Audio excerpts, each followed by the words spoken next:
தினமும் ஒரு ஆப்பிள் சாப்பிட்டா டாக்டர் கிட்ட போக வேண்டியதில்லை அப்படின்னு சொல்றது பல தலைமுறைகளா நடந்துட்டு வர்ற ஒரு மிகப்பெரிய நெட்வொர்க் மார்க்கெட்டிங் வியாபாரம், அதாவது ஒரு MLM ஸ்கேம்னு நான் சொன்னா உங்களால நம்ப முடியுதா? இது கேட்பதற்கு கொஞ்சம் அதிர்ச்சியா இருக்கலாம், ஆனா இதுல நிறைய உண்மைகள் ஒளிஞ்சிருக்கு. ஆமா, அது மட்டும் இல்லாம நீங்க ஒரு எக்ஸாம்ல ஃபெயில் ஆகுறப்போவோ இல்ல கடைசி நேரத்துல ஒரு வேலை கிடைக்காதப்போவோ எனக்கு லக் இல்ல, எனக்கு அதிர்ஷ்டமே இல்ல அப்படின்னு நீங்க சொல்றதுக்கும் இந்த ஆப்பிள் கதைக்கும் ரொம்பவே நெருங்கிய தொடர்பு இருக்கு. கண்டிப்பா ரொம்ப ஆழமான தொடர்பு இருக்கு. கொஞ்சம் குழப்பமா இருக்கா? இன்னைக்கு நாம சிவயோகி அவங்களுடைய யூடியூப் உரையான அதிர்ஷ்டம் அப்படிங்கிற காணொளியிலிருந்து எடுத்திருக்கிற தகவல்களை கொண்டு நேராகிய உங்களுக்காகவே பிரத்யேகமா ஒரு ஆழமான அலசலை பண்ண போறோம். இந்த அலசலோட முக்கிய நோட்டமே அதிர்ஷ்டம் அப்படிங்கிற வார்த்தைக்கு பின்னால இருக்கிற ஆழமான, அதே சமயம் நம்மள ரொம்பவே சிந்திக்க வைக்கக்கூடிய ஒரு தத்துவார்த்தமான உண்மையை உடைத்து பார்க்க போறோம். சரி, இத கொஞ்சம் விரிவாக பார்ப்போம். நாம ஏன் எப்பவுமே நம்ம நினைச்சது நடந்தா ஒரு லாபம் கிடைச்சா அது அதிர்ஷ்டம்னோ, கெட்டது நடந்தா துரதிர்ஷ்டம்னு பிரிக்கிறோம்? இதன் அடிப்படை தான் என்ன? இதுல மிக ஆச்சரியமான விஷயம் என்னன்னா, இந்த மூல உரையின்படி பாத்தீங்கன்னா துரதிர்ஷ்டம் அப்படிங்கிற ஒரு வார்த்தையே உண்மையிலே கிடையாது. இந்த ஒட்டுமொத்த பிரபஞ்சத்தின் அகராதியிலே அப்படி ஒரு வார்த்தைக்கு இடமில்லை. ஒரு நிமிஷம், துரதிர்ஷ்டம்னு ஒரு வார்த்தையே கிடையாதா? அப்ப எனக்கு நடக்கிற கெட்டதெல்லாம் என்னது? அதை புரிஞ்சுக்க முதல்ல அதிர்ஷ்டம் அப்படிங்கிற வார்த்தையை மொழியல் ரீதியாக பிரித்து பார்க்கணும். அதை பிரிச்சா அது கூட்டல் இஷ்டம் அப்படின்னு வரும். அதாவது இறைவனின் அல்லது இயற்கையின் விருப்பம். ஓஹோ, அது இஷ்டம், அதான் அதிர்ஷ்டமா? ஆமா, சரியா சொன்னீங்க. இயற்கை எதை செய்கிறதோ, எப்படி இயங்குகிறதோ அதுதான் அது இஷ்டம். ஆனால் மனிதர்களாகிய நாம் தான் நமக்கு பணம், புகழ், வேலை கிடைத்தால் அதை அதிர்ஷ்டம் என்றும், விபத்து நடந்தாலோ தேர்வில் தோற்றாலோ அதை துரதிர்ஷ்டம் என்றும் பிரித்து பார்க்கிறோம். அதாவது நம்ம லாப நஷ்ட கணக்க வச்சு நாமே ஒரு லேபிள் ஒட்டிக்கிறோம். கரெக்டா? 100% கரெக்ட். ஆனா இது கேட்கறதுக்கு கொஞ்சம் விசித்திரமா இருக்கே. இப்போ ஒருத்தர் பேங்க்ல போட்ட தன்னோட வாழ்நாள் சேமிப்பை எல்லாம் ஒரு பொருளாதார வீழ்ச்சியில இழந்துடுறாரு. இல்ல ஒருத்தருக்கு பெரிய ஆக்சிடென்ட் நடக்குது. இதை போய் எப்படி அதிர்ஷ்டம்னு சாதாரணமா சொல்ல முடியும்? இது ரொம்ப இயல்பான கேள்விதான். வெளிப்படையா பார்க்கும்போது அப்படிதான் தோணும். இல்ல, இது பாதிக்கப்பட்டவங்களை குறை சொல்ற மாதிரி, அதாவது ஒரு விக்டிம் ஃப்ளேமிங் மாதிரி இல்லையா? நாணயத்தின் ஒரு பக்கத்தை மட்டும்தான் நாம அதிர்ஷ்டம்னு சொல்றோம், ஆனா நாணயமே அதிர்ஷ்டம் தான் அப்படின்னு சொல்றது கொஞ்சம் ஏத்துக்க முடியாதபடி இடிக்கிறு. உங்கள் இந்த கேள்வி ரொம்பவே நியாயமானது. ஆனால் இதை மனித உணர்ச்சிகளை தாண்டி ஒரு பரந்த கோணத்தில், அதாவது ஒரு பிரபஞ்சத்தின் பார்வையிலிருந்து பார்த்தோம் என்றால் விஷயம் மிக தெளிவாக புரியும். பிரபஞ்சத்தின் பார்வைங்களா? கொஞ்சம் விளக்கமா சொல்லுங்களேன். கண்டிப்பா. இயற்கை அல்லது இறைவன் என்பதை இந்த உரை ஒரு வெற்றிடம் அல்லது சூனியம் என்று வர்ணிக்கிறது. வெற்றிடம் என்றால் என்ன? அது ஒரு வெற்று காகிதம் மாதிரி. ஓகே, ஒரு blank பேப்பர் மாதிரி. ஆமா, அந்த வெற்றிடத்திற்கு என்று தனிப்பட்ட விருப்பு வெறுப்புகள், கோபம், கருணை எதுவுமே கிடையாது. அது எந்த பாரபட்சமும் இல்லாமல் இயங்கிக் கொண்டே இருக்கிறது. வெற்றிடம் பாரபட்சம் இல்லாம இயங்கும்னா அது எப்படி பிராக்டிக்கலா புரிஞ்சுக்கிறது? நம்ம அன்றாட வாழ்க்கையில இதுக்கு ஏதாவது உதாரணம் இருக்கா? புவியீர்ப்பு விசையை எடுத்துக்கொள்ளுங்கள். ஒரு மரத்திலிருந்து ஒரு காய்ந்த இலை கீழே விழுந்தாலும் சரி, அல்லது தவறி போய் ஒரு குழந்தை கீழே விழுந்தாலும் சரி, புவியீர்ப்பு விசை இரண்டுக்கும் ஒன்றுதான். கிராவிட்டிக்கு இலை, குழந்தை அப்படின்னு எந்த வித்தியாசமும் தெரியாது. சரியா சொன்னீங்க. இலை விழுந்தால் அது இயற்கை, குழந்தை விழுந்தால் அது புவியீர்ப்பு விசையின் கொடூரம் என்று நாம் அறிவியலை குறை சொல்ல முடியுமா? முடியாது. புவியீர்ப்பு விசைக்கு எந்த உள்நோக்கமும் இல்லை, அது ஒரு நியதி. ரைட், அது அதோட வேலையை செய்யுது. அதை போலவே மழையோ வெயிலோ எப்படி பாரபட்சம் இல்லாமல் பொழிகிறதோ அது போலதான் நடக்கும் செயல்களும். அந்த இயற்கையின் மாறாத இயக்கம்தான் அது இஷ்டம். அப்போ அந்த இயற்கை தராசு முள்ள போல நடுநிலையாக நிக்குதுன்னு சொல்றீங்களா? ஆமாம். மனிதன்தான் தன் சுயநலத்தை வைத்துக்கொண்டு தனக்கு சாதகமாக நடப்பதை நல்லதாகவும் பாதகமாக நடப்பதை கெட்டதாகவும் பிரித்து துரதிர்ஷ்டம் என்ற பொய்யான வார்த்தையை உருவாக்கி கொள்கிறான். அந்த புவியீர்ப்பு விசை உதாரணம் விஷயத்தை ரொம்ப தெளிவாக்குது. இயற்கைங்கிறது ஜட்ஜ் பண்ணாத ஒரு மெக்கானிசம். நாம தான் அதுக்கு நல்லது கெட்டதுன்னு லேபிள் விடுறோம். ஆனா இப்போ எனக்கு இன்னொரு கேள்வி எழும்புது. கேளுங்க, என்ன கேள்வி அது? எல்லாமே இயற்கையின் இஷ்டம், எல்லாம் அதன்படிதான் நடக்கும்னா மனிதன் சும்மா கை கட்டி உட்கார்ந்துட்டு இருக்கலாமா? நாம எந்த முயற்சியும் பண்ண தேவையில்லையா? எல்லாமே கிராவிட்டி மாதிரி அது பாட்டுக்கு நடக்கும்னா நான் ஏன் காலையில எழுந்து வேலைக்கு போகணும்? இங்கேதான் நிறைய பேர் நான் முயற்சி செய்வேன், அதிர்ஷ்டம் இருந்தால் எனக்கு கிடைக்கும் அப்படின்னு ஒரு லாஜிக்க முன்வைக்கிறாங்க இல்லையா? ஆமா, நம்ம ஊர்ல நிறைய பேர் சொல்றது அதானே. லக் இருந்தா நடக்கும்னு சொல்லிட்டு வேலைய ஆரம்பிப்பாங்க. அங்கேதான் மனித மனதின் மிகப்பெரிய தந்திரம் ஒளிந்திருக்கிறது. செயலுக்கும் பலனுக்கும் உள்ள தொடர்பை மனிதர்கள் எப்படி தவறாக புரிந்து வைத்திருக்கிறார்கள் என்பதை இந்த உரை மிக அழகாக துளிர்த்து காட்டுகிறது. தந்திரமா? அப்படி நாம என்ன தந்திரம் பண்றோம்? பலனை எதிர்பார்க்காதே என்று பகவத்கீதை போன்ற தத்துவ நூல்களில் சொல்லப்படுவதன் உண்மையான காரணம் என்ன தெரியுமா? என்ன காரணம்? அது சும்மா ஒரு அட்வைஸ் தானே? இல்லை, பலனை பற்றி கவலைப்பட வேண்டாம். ஏனென்றால் பலன் என்பது உறுதியான ஒன்று. அது நிரூபிக்கப்பட்ட அறிவியல் உண்மை. உதாரணமாக, சரியான மண்ணில் ஒரு நெல்லை தூவினால் அது முளைத்தே தீரும். அது இயற்கையின் விதி. ஓ, அதாவது செடி வளருமா வளராதான்னு நாம கவலைப்பட தேவையில்லை. விதைய போட்டா முளைக்க போகுது, அதால் இயற்கை. ஆமாம், உங்கள் செயல் சரியாக இருந்தால் பலன் இயற்கையின் விதியாக தானாகவே நடக்கும். ஆனா எல்லா செயலுக்கும் பலன் கிடைக்கிறது இல்லையே. சில பேர் எவ்வளவு உழைச்சாலும் ஃபெயில் ஆகுறாங்களே. அதை எப்படி இந்த விதியோட பொருத்தி பார்க்கிறது? அதற்கான காரணத்தை நாம் எங்கு தேடுகிறோம் என்பதில்தான் பிரச்சனை இருக்கிறது. ஒருவன் விவசாயம் செய்ய வேண்டும் என்று முடிவு செய்கிறான். ஆனால் எந்த இடத்தில், எந்த பருவத்தில் விதையை தூவ வேண்டும் என்ற அடிப்படை அறிவோ சிந்தனை தளமோ அவனிடம் இல்லை. எந்த பிளானிங்கும் இல்லாம இறங்குறது. ஆமா, அவன் போய் ஒரு பெரிய பாறையின் மீது நெல்லை தூவிவிட்டு அதற்கு தண்ணீர் ஊற்றி கொண்டிருக்கிறான். சில நாட்கள் கழித்து பார்த்துவிட்டு நெல் முளைக்கவில்லை என்றவுடன் எனக்கு அதிர்ஷ்டம் இல்லை, என் ஜாதகத்தில் ராசியே இல்லை என்று சொல்வது எவ்வளவு பெரிய முட்டாள்தனம். நிஜமாவே பாறையில விதைய தூவிட்டு முளைக்கலனா எப்படி முளைக்கும்? அது பாறையோட தப்போ இல்ல இயற்கையோட தப்போ கிடையாது. சரியா பிடிச்சிட்டீங்க. ஆனா இதை நாம தினமும் நம்ம வாழ்க்கையில செஞ்சுக்கிட்டு தான் இருக்கோம்னு தோணுது. பிசினஸ்ல எந்த ரிசர்ச்சும் பண்ணாம பணத்தை போட்டுட்டு லாஸ் ஆனா லக் இல்லைங்கிறது, படிக்காம எக்ஸாம் எழுதிட்டு பேப்பர் கஷ்டம் லக் இல்லைன்னு சொல்றது, இதெல்லாம் அந்த பாறையில விதைய தூவுறதுக்கு சமம் தானே? மிக சரியாக சொன்னீர்கள். சரியான சிந்தனை தளம் இல்லாமல், விழிப்புணர்வு இல்லாமல் செய்யப்படும் செயல்கள் தோல்வியில்தான் முடியும். தன் தவறை உணர்ந்து அதை திருத்திக் கொள்ள மனித ஈகோ இடம் கொடுப்பதில்லை. ஆமா, ஈகோ தடுத்துடும். நான் தப்பு பண்ணிட்டேன்னு ஒத்துக்கிறது ரொம்ப கஷ்டம். அதனாலதான் தான் செய்த முட்டாள்தனத்தை மறைக்க கடவுள் இஷ்டம் அல்லது துரதிர்ஷ்டம் என்று பழியை தூக்கி கண்ணுக்கு தெரியாத ஒரு சக்தியின் மீது போட்டு விடுகிறான். வாவ், ரொம்ப ஈஸியா பழிய தூக்கி போட்டுட்டு நாம எஸ்கேப் ஆயிடுறோம். ஆமா, கடவுள் இஷ்டம் என்ன? நெல்லு முளைக்கணும்னா அதை சரியான மண்ணில் போடணும் என்பதுதான் இயற்கையின் இஷ்டம். அதை செய்ய தவறியது மனிதன். பொறுப்பை தட்டி கழிக்கவே துரதிர்ஷ்டம் என்ற வார்த்தையை அவன் பயன்படுத்துகிறான். இதை யோசிச்சு பார்க்கும்போது கொஞ்சம் பயமா தான் இருக்கு. தப்ப நாம செஞ்சுட்டு பழி போடுறதுக்கு வசதியா பேட் லக்னு ஒரு கான்செப்ட உருவாக்கி வச்சிருக்கோம். ஆமா, அது ஒரு வசதியான பொய். ஆனா ஒரு குழந்தை பிறக்கும்போது இந்த பேட் லக் லக் அப்படிங்கிற எந்த சிந்தனையும் இல்லாம தானே பிறக்குது. அப்போ மனிதன் ஏன் இப்படி தவறாக சிந்திக்க பழகுனா? அவனது சிந்தனையை யார் இப்படி மழுங்கடித்தது? இந்த இடத்துல தான் இந்த உரை ரொம்ப ஆழமான, அதே சமயம் நம்மளை சுத்தி இருக்கிற சமூக மத அமைப்புகளை கேள்வி கேட்கிற ஒரு தளத்துக்கு போகுது.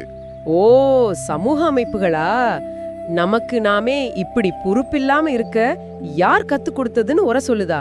ஆமாம், இந்த உரை மிக துணிச்சலாக சில விஷயங்களை இங்க முன்வைக்கிறது. சமூகம் மனிதனை எப்படி தன் கட்டுப்பாட்டில் வைத்திருக்கிறது என்பதை இது விவரிக்கிறது. எப்படி கட்டுப்பாட்டுல வைக்குது? மனிதர்களை சுயமாக சிந்திக்க விட்டால் அவர்களை அடக்கியாள முடியாது என்பது அதிகார மையங்களுக்கு தெரியும். ஒரு சாரார் கடவுள் பெயரால் நரகத்தின் பயத்தை காட்டி ஒழுக்கத்தை கட்டமைக்கிறார்கள். ரைட், பயமுறுத்தி கண்ட்ரோல் பண்றது. இன்னொரு சாரார் கடவுள் இல்லை என்று சொல்லி தன்னிஷ்டப்படி எந்த பொறுப்புணர்வும் இல்லாமல் அலைகிறார்கள். ஆனால் உண்மையிலேயே இயற்கையின் விதியான அதிர்ஷ்டம் என்றால் என்ன என்பதை யாருமே தேடுவதில்லை. ஆமா, ரெண்டு எக்ஸ்ட்ரீம்ல தான் நாம இருக்கோம். நடுவுல இருக்கிற உண்மையை யாரும் பாக்குறதில்ல. சமூகத்தில் சிலர் மற்ற மனிதர்களை இயந்திரங்களாக, தங்களுக்கு சேவை செய்யும் அடிமைகளாக வைத்திருக்கவே சிந்திக்க தவறான வழிகளை கற்றுக் கொடுத்துள்ளனர். அதாவது நம்மள ஒரு பாக்ஸ்குள்ள அடைச்சு, இதுதான் உனக்கான ரூல்ஸ், இதை மட்டும் ஃபாலோ பண்ணு, கேள்வி கேட்காத அப்படின்னு சொல்றாங்க. அதுக்கு உரையில ஒரு சூப்பரான உதாரணம் இருக்குல்ல. எந்த உதாரணத்தை சொல்றீங்க? அந்த நிறத்தை வச்சு நம்மளை எப்படி மூளைச்சலவை செஞ்சிருக்காங்க அப்படிங்கிற விஷயம். வெள்ளையாக இருந்தால்தான் அழகு, கருப்பாக இருந்தால் அசிங்கம் என்ற சிந்தனை எப்படி நமக்குள்ள வந்தது? ஆமாம், அது ஒரு சிறந்த எடுத்துக்காட்டு. இயற்கையில எல்லா நிறங்களும் இருக்கு. ஆனா ஒரு குறிப்பிட்ட நிறம் மட்டும்தான் அழகுன்னு வியாபாரத்துக்காக நம்ம மண்டையில ஏத்திட்டாங்க. இந்த இடத்துல தான் அந்த ஆப்பிள் நெல்லிக்காய் உதாரணம் வருது. அதை நீங்க கொஞ்சம் விளக்க முடியுமா? கண்டிப்பாக. தினமும் ஒரு ஆப்பிள் சாப்பிட வேண்டும் என்பது வெளிநாட்டவரின் வியாபார உத்தி. அவர்கள் வசிக்கும் குளிர் பிரதேசங்களில் ஆப்பிள் எளிதாக விளைகிறது. அதனால் அவர்கள் அப்படி சொன்னார்கள். ரைட், அவங்க ஊருக்கு அது ஈஸி, அது சத்து. அதையே நம் ஊரிலும் கண்மூடித்தனமாக மொழிபெயர்த்து ஒரு மருத்துவ வேதவாக்காக மாற்றிவிட்டார்கள். ஆனால் உண்மையில் ஒரு சின்ன நெல்லிக்காயில் ஒரு ஆப்பிளை விட பல மடங்கு அதிக சத்து உள்ளது. நிஜமாவா?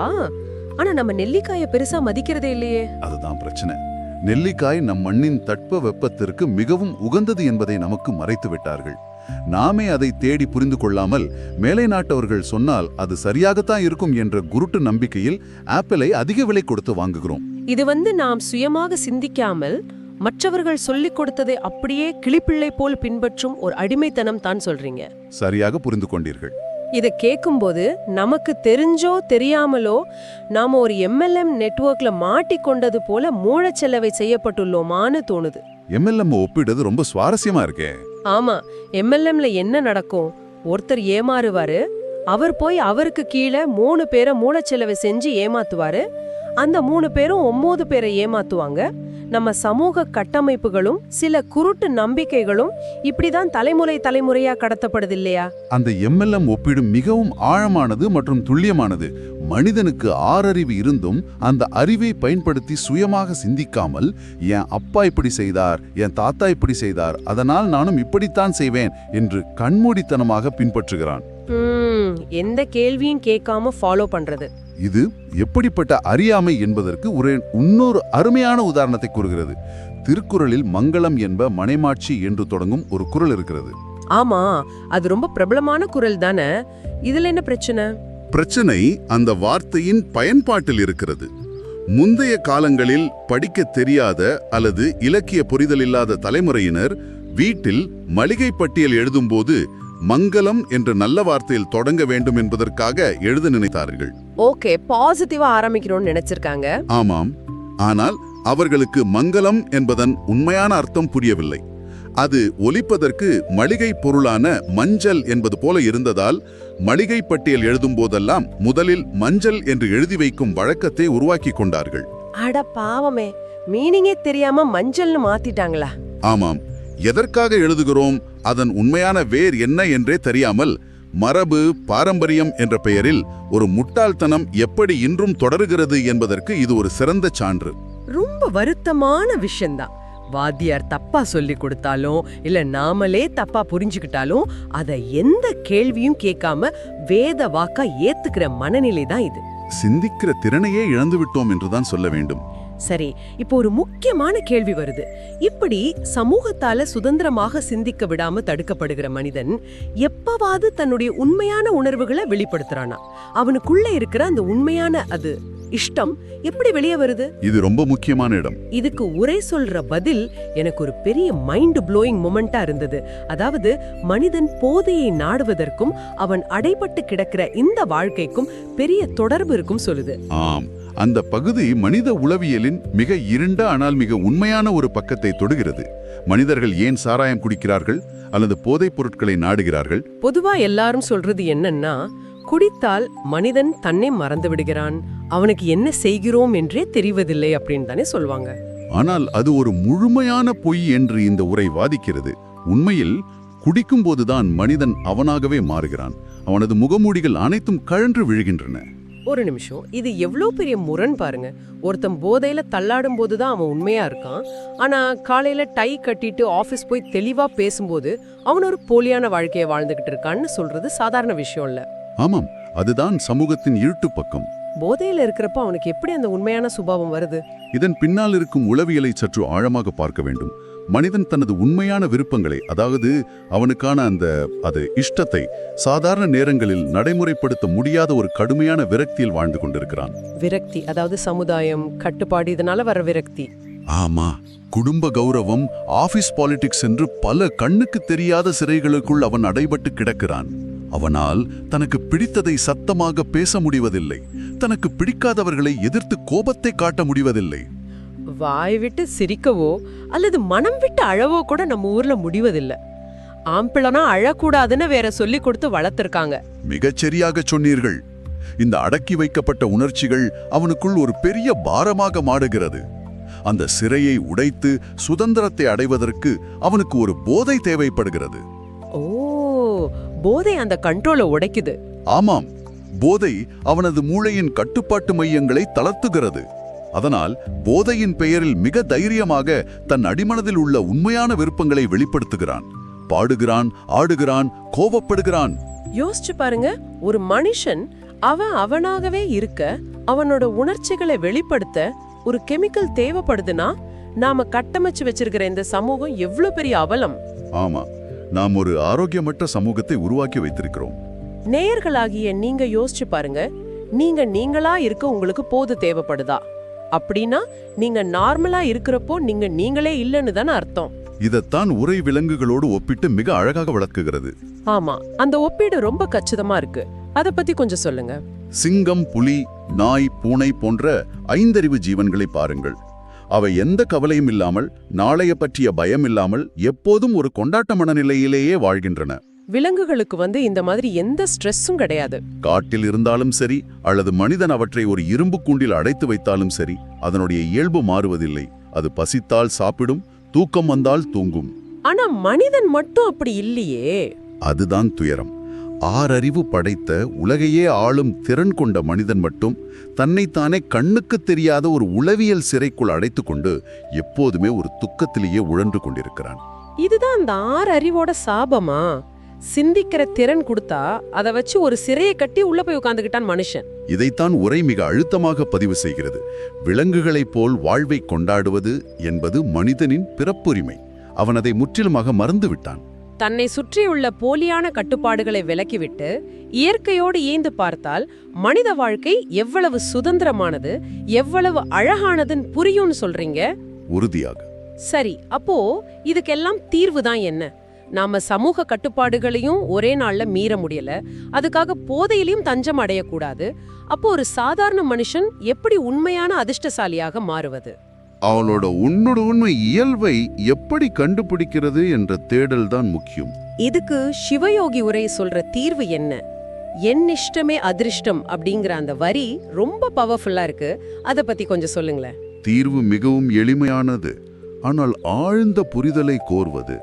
ஒரு மனிதன் செய்ய வேண்டியதெல்லாம் இதுதான். உங்களை நீங்கள் முதலில் மதிப்பதுதான் உங்களின் மிக முக்கியமான பொறுப்பு. நம்மள நாமளே மதிக்கிறது. ஆமாம். உங்களுக்கு எது சரி எது தவறு என்ற முடிவை வேறு ஒருவரோ சமூகமோ மதமோ எடுக்க நீங்கள் அனுமதிக்க கூடாது. அந்த முடிவை நீங்களே முழு அதிகாரத்துடன் முழு விழிப்புணர்வுடன் எடுக்க வேண்டும். அதாவது யாரோ ஒருத்தர் நமக்கான விதிகளை எழுத நாம அனுமதிக்க கூடாது. சரியாக சொன்னீர்கள். ஆனா சமூகத்துல சுய ஒழுக்கம் அப்படிங்கறத நாம தப்பா புரிஞ்சு வச்சிருக்கோம். காலையில 5 மணிக்கு எழுந்திருக்கிறது, பயந்து நடக்கிறது, பெரியவங்க என்ன சொன்னாலும் தலையாட்டுறது, இதெல்லாம் சுய ஒழுக்கம் கிடையாது. நம்மள நாமளே மதிக்கிறது, நம்ம அறிவை பயன்படுத்துறது தான் உண்மையான ஒழுக்கம். மிகச்சரி. ஒருவர் சொல்வதை கேட்டு உங்களுக்கு பிடிக்காததை தொண்டையை அடைத்துக் கொண்டு சாப்பிட வேண்டியதில்லை. மற்றவர்கள் பாராட்டுவார்கள் என்பதற்காக உங்களுக்கு பிடிக்காத ஆடைகளை அணிய வேண்டியதில்லை. நமக்கு எது பிடிச்சிருக்கோ அதை பண்ணணும். உங்களுக்கு பிடித்ததை, உங்கள் உயிருக்கு உகந்ததை செய்து பழகுங்கள். உங்களை வாழ வைக்கிற, உங்களை மேம்படுத்துகிற விஷயங்களை மட்டுமே கேளுங்கள். அந்த வெற்றிடத்தை பத்தி சொன்னீங்களே, அதுக்கும் இதுக்கும் என்ன சம்பந்தம்? அந்த வெற்று காகிதமான பாரபட்சமற்ற இயற்கை மனிதனுக்கு சிந்திக்கிற அறிவை மட்டும்தான் கொடுத்துள்ளது.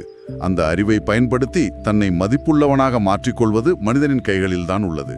Wow, super.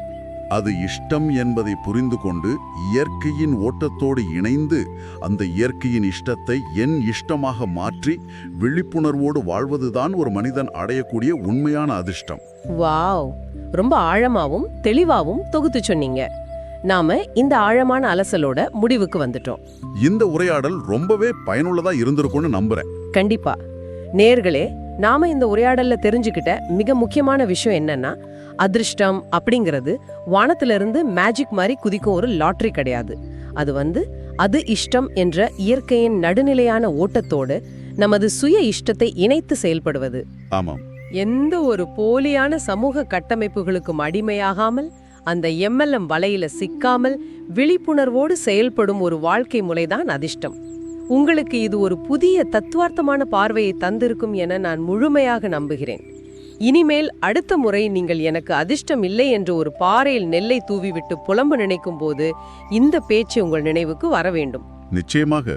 இந்த விவாதத்தை முடிப்பதற்கு முன் இறுதியாக ஒரு மிக முக்கியமான கேள்வியை நேயர்களாகிய உங்களிடம் விட்டுச் செல்ல விரும்புகிறேன். அது என்ன கேள்வி?